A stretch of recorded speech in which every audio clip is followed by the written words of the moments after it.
If Malawian politics had a soundtrack, this week's would be a mashup of breaking news alerts, gospel choirs, and drum rolls from Parliament Hill. Because yes, it's official. The political stage has been shaken once again. After months of anticipation, comebacks, and what many are calling the great political rewind, Peter Mutharika is back in the spotlight. And not just peeking through the curtains. No, the man has marched back onto center stage like he never left. Social media is buzzing, the streets are talking, and the whispers in power corridors? Louder than a Blantyre minibus radio. Everyone wants to know what's really happening behind those State House doors. Because from the looks of it, something big and possibly historic is taking shape.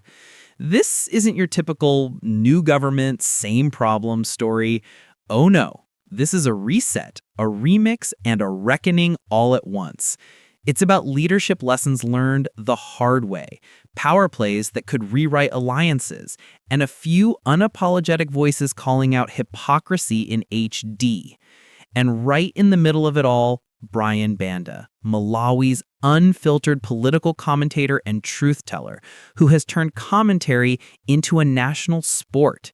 His latest remarks on governance, arrogance, and accountability have set fire to dinner table conversations across the country. So today on @Global Pulse News, we're peeling back the layers and diving into 10 explosive facts. Yes, 10 that reveal what's really going on inside the newly reignited Mutharika administration. From internal rivalries to policy shakeups to the power recalibration defining this new era, we're giving you the inside story. No fluff, no filters, just facts with flavor. Because here at Global Pulse, we don't whisper headlines, we shout truths that echo from Lilongwe to the world.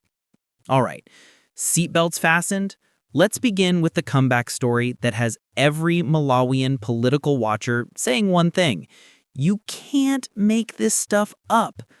If politics were a boxing match, Peter Mutharika would be the fighter who got knocked down in the 5th round, smiled, and came back swinging in the 6th. His return isn't just a comeback. It's a full-on redemption tour wrapped in political precision. After being out of office, many thought the man had closed his political chapter for good. Yet here he is, older, wiser, and apparently armed with a to-do list long enough to make Parliament nervous. What's fascinating isn't just that he's back, it's how he's back. Mutharika's re-entry into government hasn't been loud or boastful. Instead, it's calculated, quiet, and strategic. The kind of move that says, you underestimated me. Again. But this comeback also raises tough questions. Can an old administration reinvent itself for a new era? Can experience outshine fatigue? And more importantly, can Mutharika's government bridge the growing public demand for results with the lingering mistrust left by the past? Political analysts are already dissecting this new phase. Some say it's about legacy, a leader seeking to rewrite how history remembers him. Others believe it's about control, reclaiming the political machinery before rivals fully dismantle it. Either way, this return has jolted the nation awake. The opposition is realigning, civil servants are whispering policy resets, and the general public, well, they're cautiously watching. For many Malawians, Mutharika's return is both a comfort and a question mark.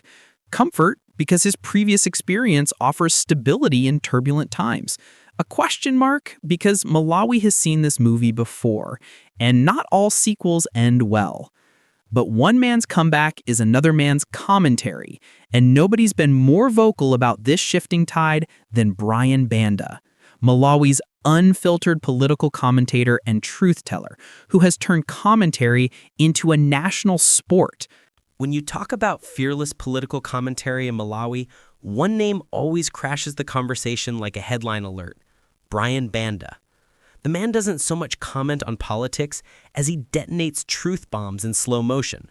His words slice through the noise of power with surgical precision, and lately, he's been reminding leaders that leadership isn't a sermon, it's a service. Banda's recent addresses have carried that unmistakable mix of fire and frustration. He isn't shouting from the sidelines, He's holding up a mirror to the system and asking, "Do you even recognize the country staring back?" In his trademark fashion, he drops punchlines dressed as policy advice, statements like, "Good is not good enough when better is an option." That line has already earned meme status across Malawi's social feeds, but behind the humor lies an undeniable sting. He's calling out indecision, bureaucratic drift, and executive arrogance, the holy trinity of political decay. When Banda says, "A president must be decisive," he isn't just scolding, he's echoing what millions of Malawians whisper at dinner tables when the lights go off yet again. Where is the leadership we were promised? Some see him as a necessary conscience, others as a disruptor with a microphone. But everyone agrees on one thing: the man speaks truths many are too polite to voice. And his commentary is not personal vendetta, it's a patriotic nudge wrapped in satire. He embodies what Malawi's democracy desperately needs, a fearless public square where truth doesn't need a bodyguard. But calling for decisive leadership only matters if there's someone willing to take the wheel firmly. And that's where our next stop hits, the leadership confusion that had the whole nation wondering who exactly was driving the bus. Imagine watching a football match where the referee keeps switching jerseys with the players. That's how Malawians felt in the last stretch of leadership limbo. One day, you'd hear firm statements about national direction. The next, you'd see press conferences filled with hesitation and "we shall see." The nation didn't just crave results, it craved clarity. Banda captured it brutally when he said, "You cannot call yourself president and then ask, within 48 hours, if we are safe." That jab landed squarely because it wasn't a punch at a person, it was a punch at uncertainty. In governance, uncertainty is more contagious than any virus. It spreads anxiety through ministries, markets, and minds. The confusion seeped into cabinet performance too. Decisions on economic direction, education policy, and even regional development seemed to wobble. Every minister claimed to have the right map, yet somehow the convoy kept circling the same potholes. When leadership hesitates, bureaucracy improvises, and that's never a good headline. Political analysts have traced this pattern back to a simple flaw, a fear of accountability disguised as consultation. Real consultation invites ideas. Fake consultation delays decisions until everyone forgets what the question was. Malawi paid the price and wasted weeks, lost investor confidence, and a public mood best described as permanent eye roll. Even party loyalists began murmuring about direction. Supporters who once defended every move found themselves explaining what they didn't fully understand. In politics, that's a red flag waving over a sinking ship. The good news is, the new Mutharika team seems to have read the memo. Early cabinet meetings hint at sharper chains of command and shorter decision loops. Whether it lasts, that's the cliffhanger Malawians are watching. And speaking of cliffhangers, no political drama is complete without the classic tug-of-war between regions, Central versus South, a rivalry as old as our democracy itself. Let's unpack how that territorial tension is shaping the new balance of power. Yes, the age-old story. Malawi's regional politics, where the central and southern regions trade power the way DJs trade playlists.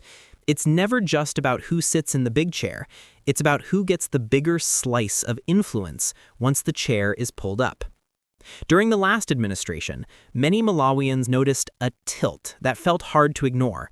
Appointments, contracts, and directives leaned heavily toward the central region, while the southern region, home to some of the country's most strategic economic zones, felt increasingly like a forgotten relative waiting for an invitation to the family photo. This imbalance didn't just bruise egos, it bruised livelihoods. Investors pulled back, southern-based projects slowed, and the national mood? Think chilly silence with a hint of frustration. Analysts called it executive favoritism.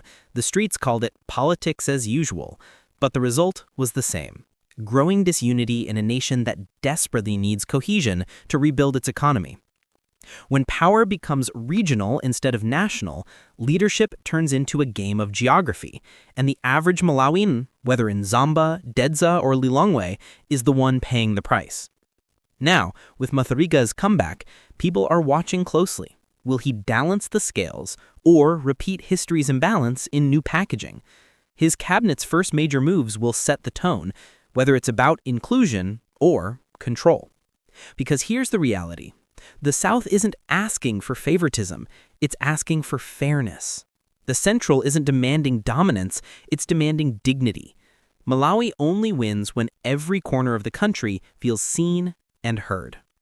But fairness can't exist without humility, and that's a concept that the previous political class struggled with more than a Wi-Fi connection in the hills of Machinga. Which brings us to our next fact, the quiet poison that kills good governance faster than corruption: executive arrogance. Power has an interesting side effect. It tends to make people allergic to advice. And in Malawi's recent political saga, that allergy nearly became an epidemic. Insiders from the last government describe a pattern that's all too familiar: leaders who mistake loyalty for agreement and criticism for betrayal. Cabinet ministers who disagreed with the top were quietly sidelined, while yes-men with polished smiles got promotions. It's the oldest trick in the political playbook. Surround yourself with praise, and you'll never hear the fire alarm until the roof caves in. Brian Banda famously called this executive arrogance, the idea that power doesn't need accountability because it comes with divine approval. He wasn't being poetic, he was being brutally accurate.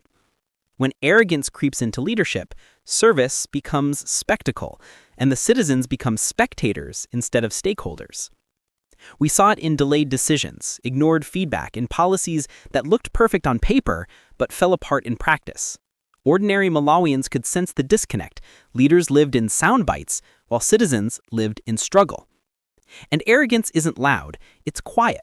It shows up in the meetings that never happen, the questions that never get answered, and the promises that fade after applause.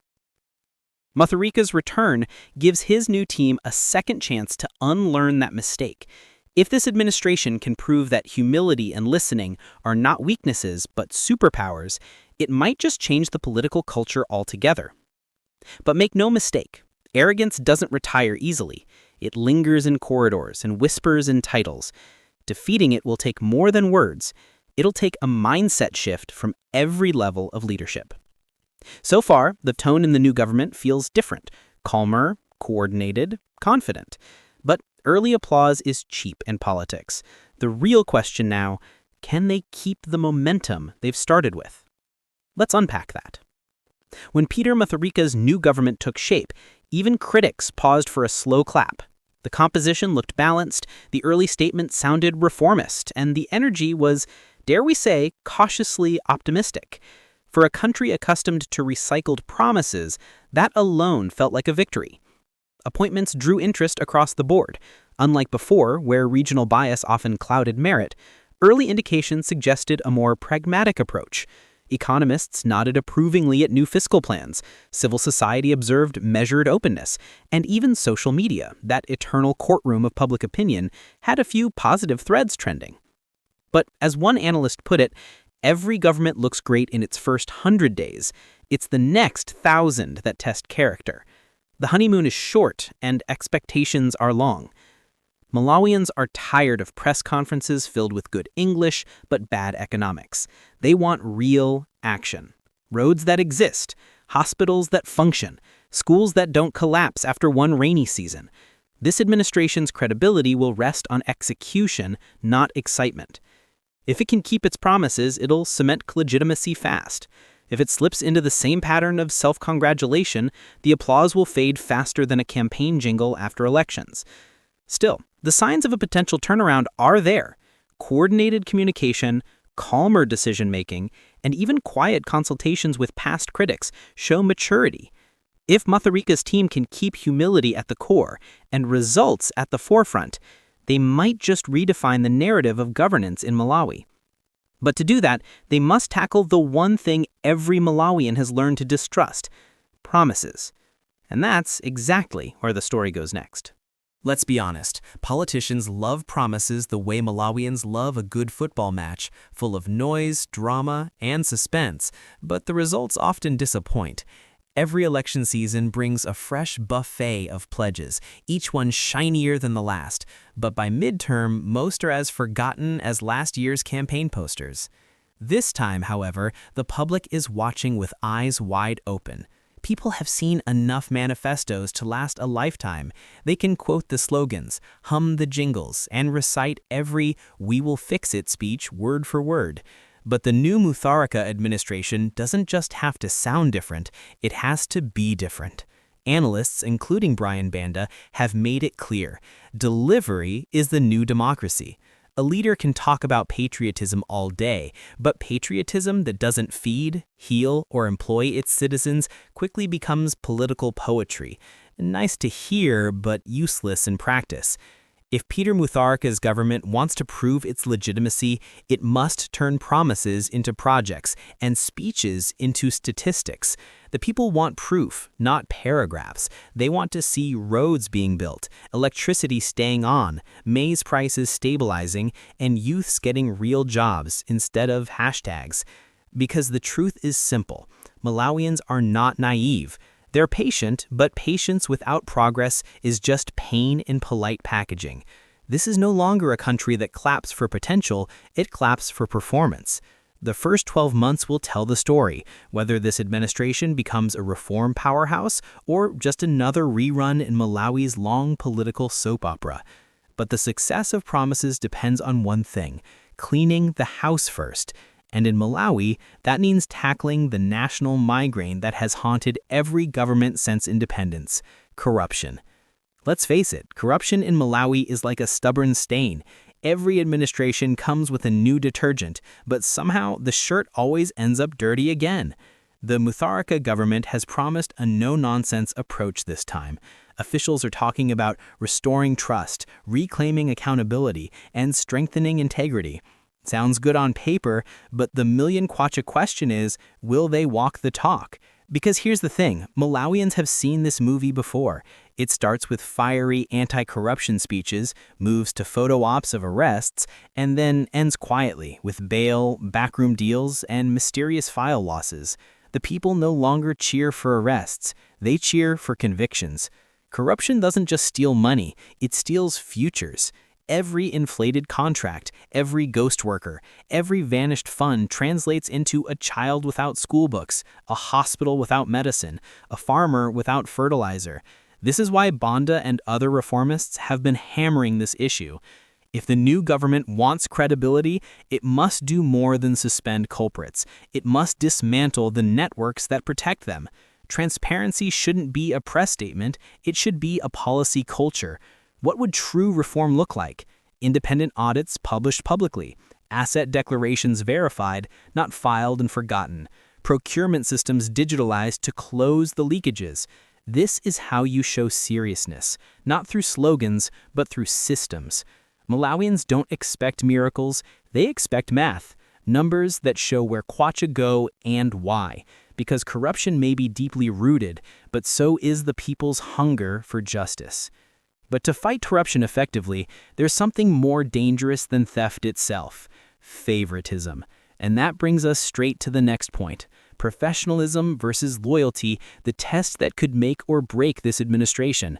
In Malawi, political appointments have often resembled a family reunion: familiar faces, familiar mistakes. The phrase "trusted ally" has become code for someone who will never disagree with me. But that approach has buried more governments than any opposition rally ever could. Professionalism is what keeps the lights on, loyalty is what keeps them dim. And after years of seeing ministries turned into personal networks, Malawians are demanding a shift. The message from analysts is loud and clear: hire competence, not comrades. That means valuing qualifications over friendship, integrity over flattery, and results over rhetoric. The civil service doesn't need more yes people, it needs how people. The ones who ask, how do we make this work, rather than how do we please the boss? Mutharika's biggest opportunity lies here. If he can build a team that runs on skill instead of sycophancy, Malawi could finally see policies that survive the 5-year cycle. But if loyalty once again takes the driver's seat, professionalism will remain a passenger, and the journey will look painfully familiar. And make no mistake, professionalism is not about elitism, it's about efficiency. It's the difference between a bridge built to last and one that collapses after the ribbon-cutting ceremony. It's about restoring dignity to governance so that every Malawian can trust that those in office earned their place through merit, not manipulation. The voters are watching. They've seen too many governments drown in the same swamp of favoritism. This is the moment to break the cycle, not by speeches, but by selection. Because at the end of the day, even the best team and the brightest promises mean nothing if the basics of everyday life keep falling apart. Which brings us home to our final chapter, the simple truth that underpins all governance. Fix the basics, or everything else is just noise. Here's the thing. You can't lead a hungry nation with hungry words. All the policies, press conferences, and political poetry in the world mean nothing if the basics, food, electricity, healthcare, jobs, and education aren't fixed. This is where every government is tested, not by how well it speaks, but by how well it delivers the fundamentals. Because when lights go out in Blantyre, when medicines run dry in Mzuzu, or when students walk kilometers to school without books, nobody cares about cabinet titles. They care about survival. Analysts across Malawi have repeated it. The basics are the heartbeat of legitimacy. You can build flyovers and foreign policies, but if the local clinic has no nurse and the borehole has no water, development is a ghost story. And this is where Peter Mutharika's administration faces its defining moment. The comeback is impressive. The challenge is immense. To restore faith, this government must tackle the everyday crises that make headlines feel hollow. Electricity shortages, fuel instability, food insecurity, and youth unemployment, these are not campaign topics. They are daily realities. And yet these same issues can become opportunities. Every small fix, every borehole drilled, every job created, every school refurbished becomes a political victory that no opponent can erase. It's about rebuilding trust one policy at a time. Malawians don't expect miracles overnight, but they expect motion. They expect leaders who show up not just at inaugurations, but in the trenches. Fixing the basics isn't glamorous. It doesn't make the front page like scandals do, but it's the foundation that sustains nations when the spotlight fades. If Mutharika's team focuses on those basics, on dignity over drama, this era could mark the beginning of something Malawi has long deserved, a government that simply works. So now the question isn't whether Peter Mutharika can make a comeback, it's whether he can make that comeback count. And that, folks, is where we leave today's headline, but not the conversation. Because this moment in Malawi's story isn't just about politicians, it's about us, the citizens, the watchers, the question askers. Whether you live in Lilongwe, Balaka, or beyond, this new chapter under Peter Mutharika's leadership is your chance to demand something revolutionary. Accountability that doesn't disappear after campaign season. We've seen the cycle: hope, hype, heartbreak. Now it's time for something else. Hope with homework. Let's keep our leaders honest, our media sharp, and our conversations alive. Brian Banda said it best. Good is not good enough when better is an option. That line doesn't just apply to politicians. It applies to all of us, because Malawi's progress isn't a solo act, it's a chorus. So here's your call to action. Don't scroll past your democracy. Engage with it. Comment, debate, share facts, not fiction. Support platforms that hold the powerful accountable, like this one. And if you're new here, welcome to the movement. Hit subscribe, turn on the notification bell, and join the ever-growing community of Africans who want more than just news. They want truth with backbone. Here at Global Pulse News, we don't just report stories, we ignite them. We tell Africa's heartbeat one headline at a time. Until next time, stay informed, stay fearless, and remember, a nation only rises when its people refuse to kneel before mediocrity. This is Global Pulse News, where we don't just read the pulse, we make it beat louder.